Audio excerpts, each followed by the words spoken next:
7 August বিকেল 5:15 রাজধানীর শেরেবাংলা নগরের জাতীয় হৃদরোগ ইনস্টিটিউট ও হাসপাতালের দক্ষিণ ব্লকের 1 নম্বর গেটে থামে একটি নীল পিকআপ। আলো আধারে নামানো হয় কার্টুন ও মেশিনারিজের প্যাকেট। সেগুলো দ্রুত ট্রলিতে করে নেওয়া হয় প্যাথোলজি বিভাগে। দৃশ্যটি ছিল অস্বাভাবিক, কারণ ট্রলি ঠেলছিলেন হাসপাতালের দায়িত্বশীল কর্মকর্তা। রহস্যজনক এই ঘটনার সূত্র ধরেই উন্মোচিত হয়েছে সরকারি হাসপাতালের ভেতরের এক ভয়াবহ দুর্নীতির চিত্র। অনুসন্ধানে জানা যায়, কয়েকটি বেসরকারি কোম্পানি অনুদান হিসেবে হাসপাতালগুলোকে বিনামূল্যে রোগ নির্ণয়ের মেশিন দেয়, কিন্তু সেই মেশিন ব্যবহৃত রিএজেন্ট বাধ্যতামূলকভাবে কিনতে হয় একই কোম্পানি বা তাদের মনোনীত ভেন্ডারের কাছ থেকে। এখানেই তৈরি হয় লুটপাটের সুযোগ। বাজার দরের তুলনায় 4 থেকে 5 গুণ বেশি দামে রিএজেন্ট কেনা হচ্ছে বছরের পর বছর। জাগো নিউজের 3 মাসের অনুসন্ধানে রাজধানী সহ 7টি সরকারি হাসপাতালে এমন অনিয়মের প্রমাণ পাওয়া গেছে।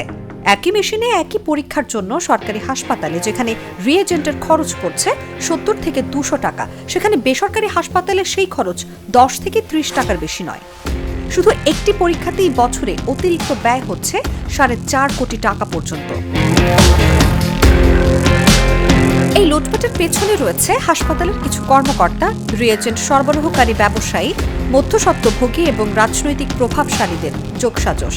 অযৌক্তিকভাবে ওপেন টেন্ডার পদ্ধতি ব্যবহার করে এমন পরিস্থিতি তৈরি করা হয়েছে যেখানে প্রকৃত ডিলাররা সরাসরি অংশ নিতে পারেন না, ফলে তৃতীয় পক্ষ ঢুকে ইচ্ছে মতো দাম বাড়িয়ে দেয়। স্বাস্থ্য বিশেষজ্ঞরা বলছেন, সমস্যার মূল কারণ নীতিমালার অভাব।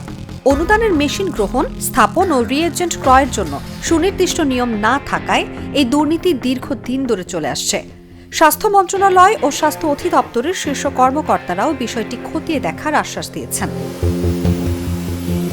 বিশেষজ্ঞদের মতে, এই অনিয়ম বন্ধ করা গেলে সরকারি ভর্তুকির অর্থে আরও বহু মানুষ মানসম্মত স্বাস্থ্যসেবা পেতে পারে।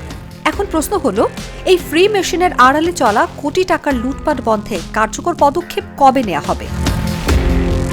নিউজ ডেস্ক, জাগো নিউজ।